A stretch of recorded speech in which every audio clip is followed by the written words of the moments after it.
வந்துட்டோம். இதாங்க மஞ்சள் ஆறு அப்படிங்கிறது தெரியுதுங்களா? கொடைக்கானல் அடிவாரத்தில் இருக்குது பாருங்கள். நல்ல ஒரு பியூட்டிஃபுல் லொக்கேஷன். மேலே தெரிகிறது கொடைக்கானல் மலை. கொடைக்கானல் மலையில் மேலே இருந்து பைனாகுலரில் பார்த்தீங்கன்னு சொன்னால் இந்த வியூ பாயிண்ட் இருக்குது. இங்கேருந்து பைனாகுலரில் பார்த்தோம்னு சொன்னால் இந்த அணை தான் ஒரு சிறிய குளம் மாதிரி தெரியும். ஆனால் இப்போ குளம் மாதிரி தான் இருக்குது பாருங்கள். தண்ணீர் இல்லை, காரணம் மழை பெய்யவில்லை. மழை அதிகமாக பெய்யலை. மழை பெஞ்சினா தண்ணி ஃபுல்லாக வரும். அதனால் நீர் பாசனத்துக்கு தண்ணீர் திறந்து விடவில்லைன்னு கேள்விப்பட்டோம். இந்த ஏரியா தான்.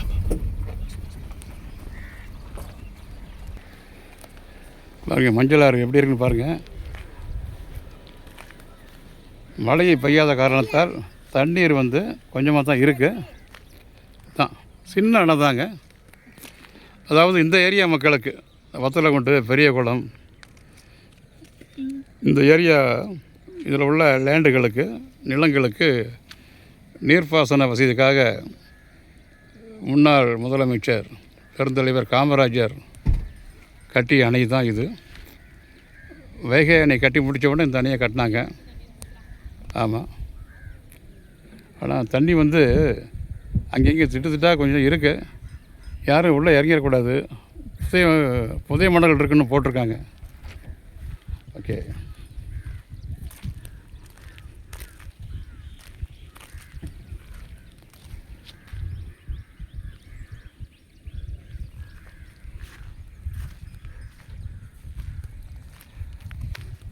ஷட்டர் ஏரியா அங்கே இருக்குது. இதுதான் ஷட்டர் ஏரியா. அது இங்கேருந்து 1 கிலோமீட்டர் தூரம் போகணுன்னு நினைக்கிறேன்.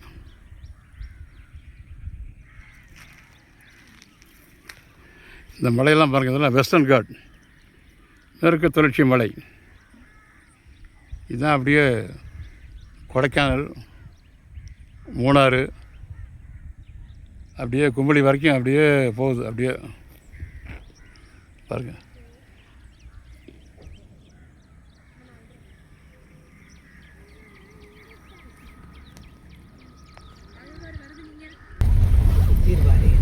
அந்த மஞ்சளாறு டேமுடைய ஷட்டர் பகுதியை நோக்கி சென்று கொண்டு இருக்கிறோம். மஞ்சளாறு ஷட்டர் பகுதியை நாம் நெருங்கி கொண்டு இருக்கிறோம். பாருங்கள் எப்படி இருக்குண்ணா.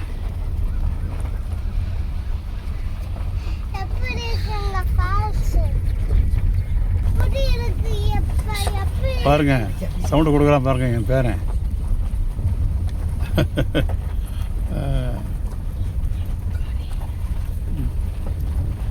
மஞ்சளாறு பாயும் இந்த பூமி பசுமையாக இருக்குது பாருங்கள். நாம் இப்பொழுது மஞ்சளாறு அணையின் ஷட்டர் பகுதியை நெருங்கிவிட்டோம். பாருங்கள் தெரியுதுங்களா? ஃபால்ஸ் தெரியுது பாருங்கள். ஒரு கோடு மாதிரி இருக்கும். இதுதான் தலையணை அருவி அப்படிம்பாங்க. தலையாறு அருவி, தலையருவி. பாருங்கள் இது கொடைக்கானல் மலையிலேருந்து ஊற்றுது. இந்த தண்ணி தான் கும்பக்கரை அருவிக்கு வருகின்றது. பாருங்கள்.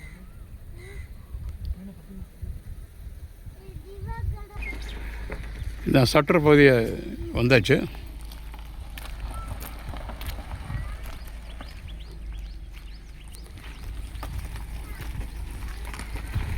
இதுதான் ஷட்டர். இதில் நீர் 25 அடி உள்ளதுனால இந்த ஷட்டரெலாம் லாக் பண்ணி வச்சுருக்காங்க. ஓகே பாருங்கள்.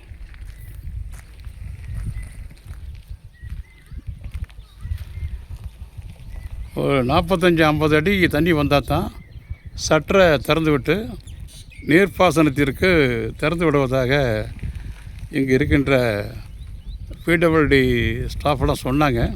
ஓகே.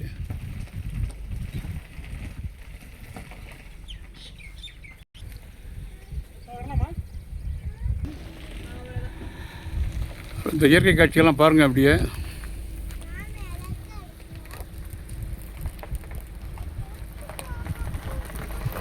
அப்படியே இந்த அருவியையும் பாருங்கள். இதுதான் அந்த தலையாறு அருவின்னு சொல்லுவாங்க. அது பாருங்கள்.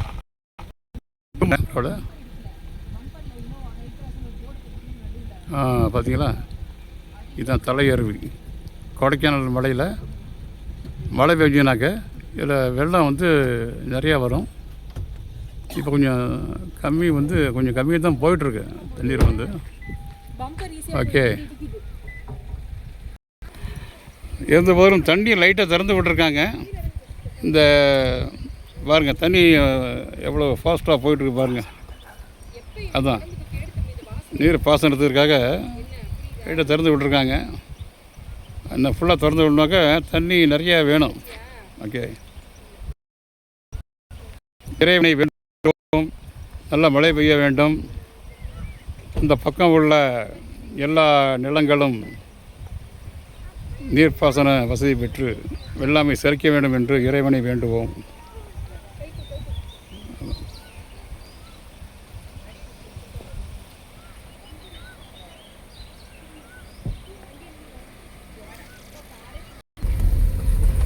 மஞ்சளாறு அணையை பார்த்துவிட்டு அதன் இயற்கை அழகை ரசித்துவிட்டு அப்படியே நாங்கள் சென்று கொண்டு இருக்கிறோம்.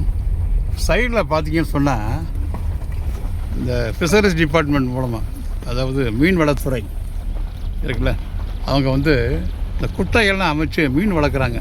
அங்கே அது மீன் குட்டைக்குன்னு பேர். இங்கே மீன் பண்ணையை வச்சுருக்காங்க. நிறையா வந்து மக்கள்லாம் நிறையா மீன் வாங்கிட்டு போகிறாங்க. இங்கே வந்து இதெல்லாம் மீன் குட்டைகள். நம்ம தொட்டியில் வந்து மீன் வளர்க்குறாங்க.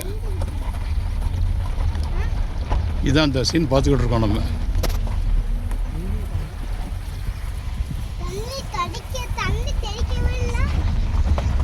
மஞ்சளாறு அணையில் இருந்து வரக்கூடிய தண்ணியிலேருந்து வரக்கூடிய மீனெல்லாம் பிடிச்சி இங்கே வளர்க்குறதாக இங்கே இருக்க ஸ்டாஃப் சொன்னார் எங்களுக்கு.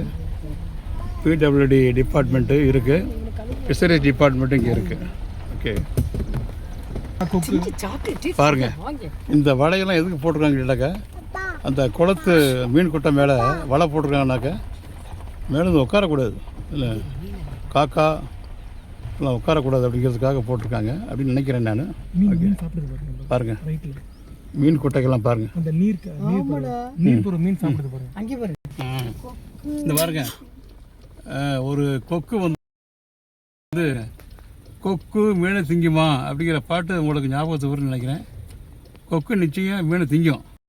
பாருங்க, பார்த்தீங்களா?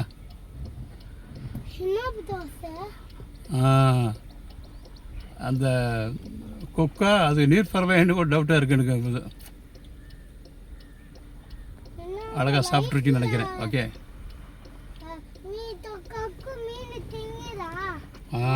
ஆமாம்,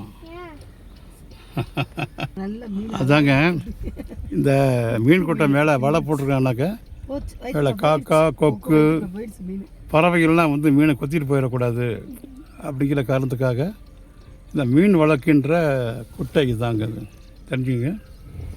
இந்த மஞ்சளாறு மீனுக்கு வந்து ரொம்ப கிராக்கி அதிகம்னு சொல்கிறாங்க. ஆமாம், இங்கே வளர்க்குற மீன்லாம் வந்து இங்கேயே வந்து வாங்கிட்டு போகிறாங்க. இந்த ஏரியா மக்கள்லாம் வந்து கொஞ்சம் காஸ்ட்லியும் கூட. நீங்களும் வந்து ட்ரை பண்ணி மீன்லாம் வாங்கிட்டு போங்க இங்கே வந்து. ஓகே,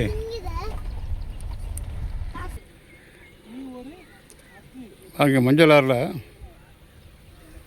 காட்சியெல்லாம் பாருங்கள் எப்படின்னு. பல இடங்களில் கொக்கு நிற்குது.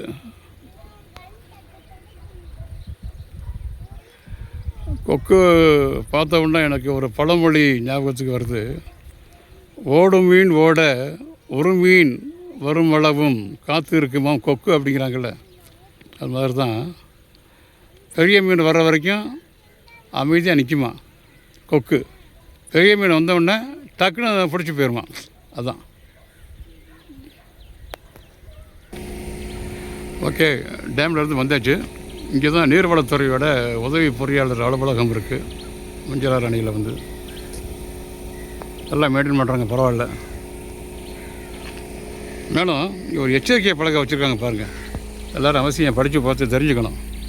ஓகே, என்ன போட்டிருக்கான்னு கேட்டால், மஞ்சளாறு அணை பகுதியில் புதை மணல் உள்ளதால் குளிக்க தடை விதிக்கப்பட்டுள்ளது. கடந்த 5 ஆண்டுகளில் இறந்தவர்கள் எண்ணிக்கை 8. மஞ்சளாறு ஆற்றுப்பகுதியில் மது அருந்தவோ சமூக விரோத செயல்களில் ஈடுபடவோ மற்றும் ஆற்றுப்பகுதிகளில் துணி துவைத்து அசுத்தம் செய்யக்கூடாது. மீறினால் காவல்துறை மூலம் கடும் நடவடிக்கை எடுக்கப்படும். தெரிஞ்சுக்கங்க. ஓகே.